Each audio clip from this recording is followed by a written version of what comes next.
Hello everyone and welcome back to another video. In fact, this year's Pride Month video. Hooray for Pride!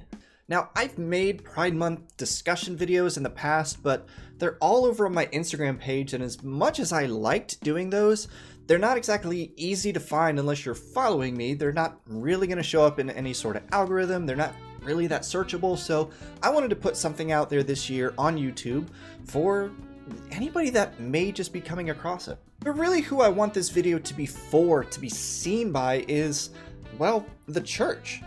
And that's pretty on brand for me. If you've been following me for any amount of time, if you know my story, then you know that I kind of stand in the middle of these two communities, being the church and the LGBTQ community, and they don't really get along that well. At least a lot of times they don't. But I exist in this space because, I've been a Christian for most of my life. I grew up in a Christian home, a very loving home. I attended a Southern Baptist church for my whole childhood, middle school, high school, a little bit into college. And the path that God put me on ultimately led me to getting a master's degree in theology from, well, I know I'm biased when I say this, but I think it's one of the best seminaries in the world. And whether you call it irony or God having a sense of humor or whatever, it was during my time in seminary that my gender identity journey really began. And by that, I mean I allowed myself to think about it, to explore it, and not just dismiss it out of hand. And I'm not going to tell my entire life story here. That's not what this video is about. I bring it up to help emphasize the point of really what I'm trying to do and who I'm trying to speak to in this video. So let me just say that I'm not here to put some preachy message out on the web with this video.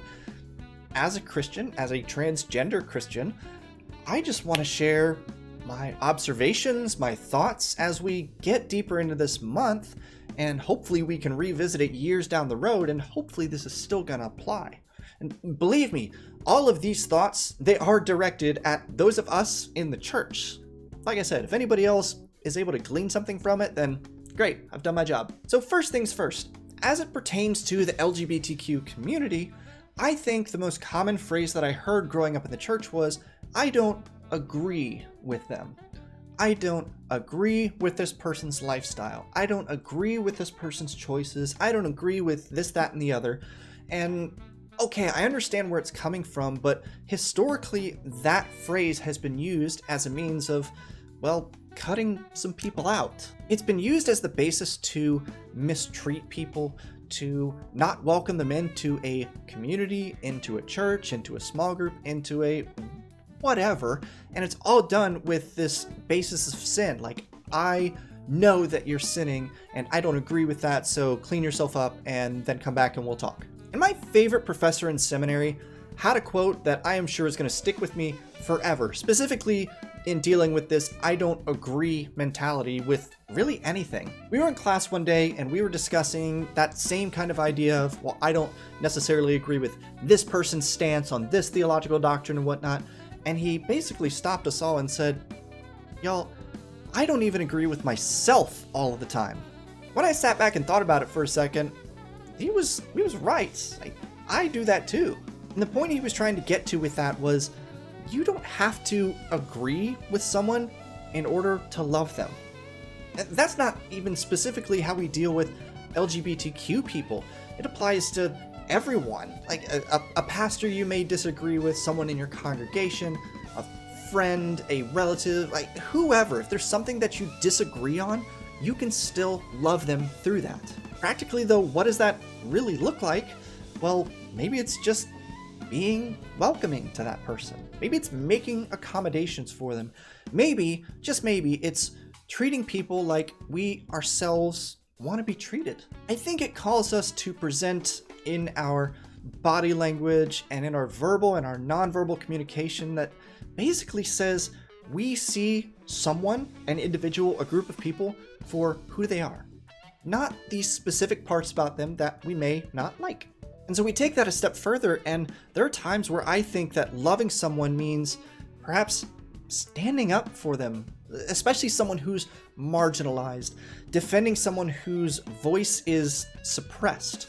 And I can always fall back on the ever-relevant show Ted Lasso as he's going on this very well thought out story centered around the quote, be curious, not judgmental.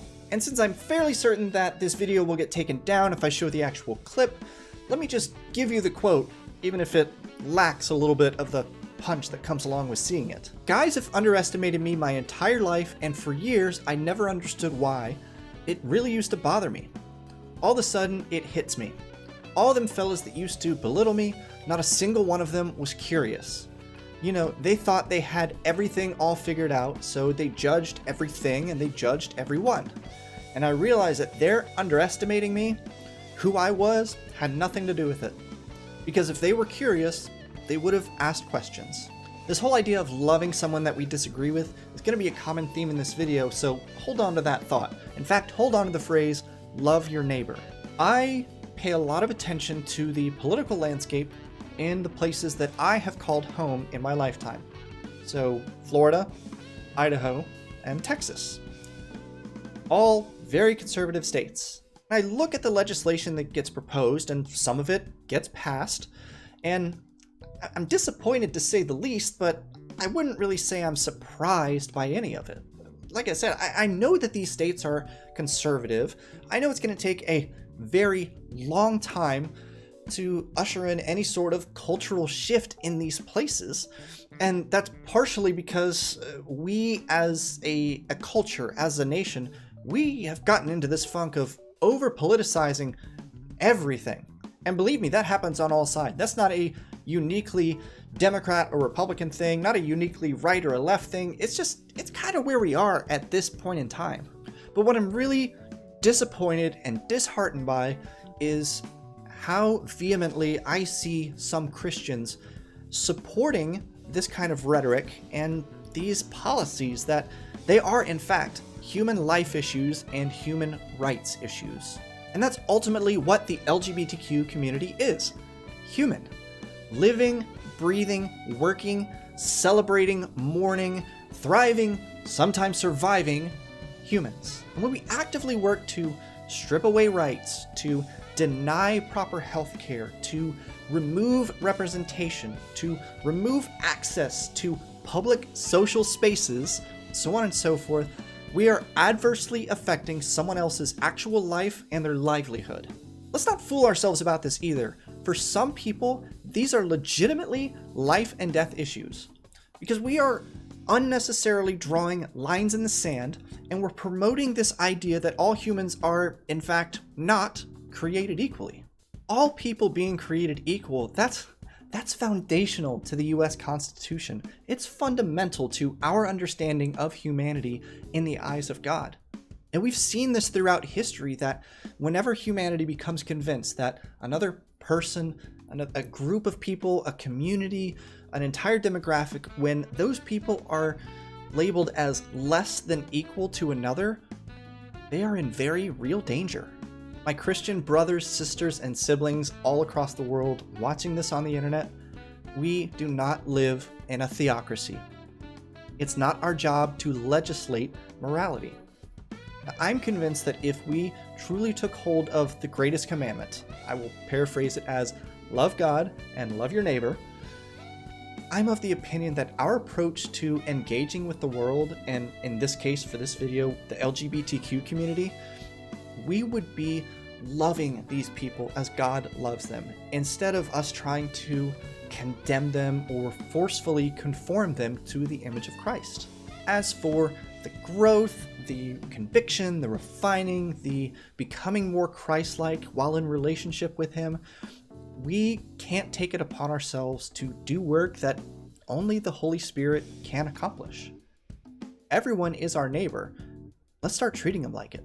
We can do that. I think we in the church would do really well to drop this idea that having a particular sexual orientation or gender identity is an absolute choice. Let's ignore for a second what the ever-growing scientific knowledge base has to say about these things, but let's focus on this right now. When we communicate that who someone inherently is as a choice, and we say things like, you chose to be this way, you weren't created this way, and then we follow that up with a declaration of sinful choice, of willing rebellion, and we condemn a person for this, we have immediately caused a dissonance in their world. And inevitably, we will cause them to think that there is no hope for them, which is definitely not true. We're going to force them to think that God hates them, which is also definitely not true. And we're going to force them to think that we hate them, which I really hope isn't true. I have close friends who represent every single letter of the LGBTQ community. Many of them are faithful Christians, very likely stronger in their faith than I am. These are people that I went to seminary with. Some of them are pastors now. Some of them were and still are professors. And I say that to emphasize this next point, that every time we demonize the LGBTQ community, we are harming members of our own family. Full stop. We want to pretend that the LGBTQ community is this monolith. It's some unified, godless mob with a singular agenda, and that's just not true. I was reading a piece of work by Preston Sprinkle, and he had a quote in there that I think would be beneficial if we all memorize it. He said, "If you have met one trans person, you have met one trans person." And he was basically just trying to say that you can't transpose. Yeah, I actually did that. You can't transpose and apply one person's experience onto another and pretend that you know them. You might be able to find some common themes and some shared experiences, but at the end of the day, every person's journey is unique. So when we approach the LGBTQ community with this idea that it is this unified agenda, the truth is often more complicated. And when we imagine it simple, that's just dangerous. So I urge you to please take some time to get to know our neighbors. I would venture to say that in most cases, their agenda is to just figure out life and not be hated for their mere existence. And that's what many LGBTQ folks like myself experience every single Pride Month, every June. Because we watch these videos of people boycotting companies that support Pride and making a scene inside your local Target or whatever, and it makes us feel unsafe. Let me just call this out right now. Boycotting companies who support Pride is silly. Tons of companies are insincere about doing it anyway. They make a big splash during the month of June for 30 days, and then they do nothing to support the LGBTQ community for the remaining 11 months. Yeah, I get it. There's social pressure and you want to seem responsible and you want to seem inclusive, but don't forget that they make a lot of money off of this, okay? It's good for business for companies to support Pride. Perhaps the reason is that when we see companies changing their logos to rainbow colors for 30 days, it just seems like a cheesy marketing ploy. It probably is. Look, if you want to get mad and upset and boycott companies during Pride Month, then why not do it because they treat an entire demographics worth of people as an easy way to make money? But I digress. I see a lot of people boycotting and supporting boycotting of these companies because they're worried about their kids and what they're going to learn from it.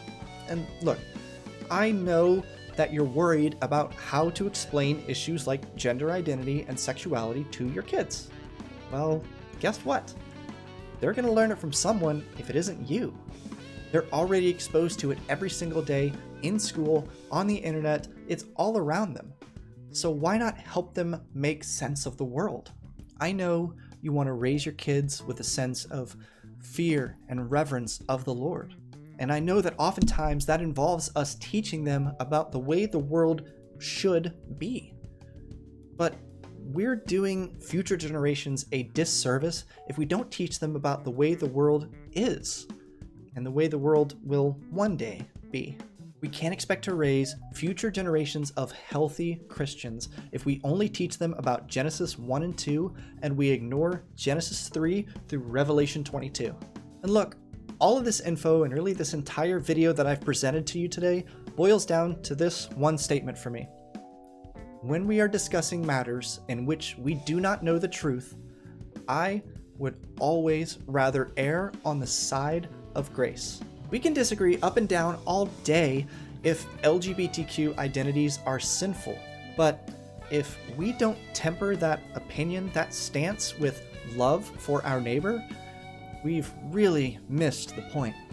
Look, I'm not expecting that your local church crowd is all of a sudden going to start buying up the whole stock of rainbow flags and do a full 180 on their stance during the month of June.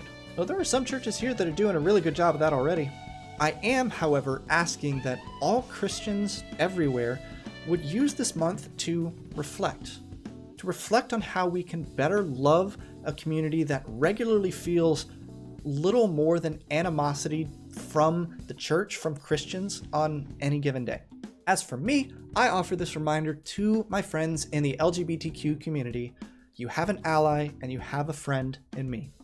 I'll fly that flag, and I'll fly it all 365 days of the year, if you hadn't guessed that I would. But thank you very much for watching. I appreciate you taking time out of your day to watch this. It really does mean the world to me. I hope it's been helpful for you. Comment box is open if you want to share your thoughts or ask any questions, engage with the content. I'm more than happy to continue talking about this, because I would love for a video like this to be a year-round resource on how we can better love people, especially during Pride Month. But to that end, feel free to share this with your family, your friends, your church, your whoever, anyone that you feel might benefit from this. I hope that together we can create some positive change in the world and do it for the sake of the gospel. Yeah. Till the next video.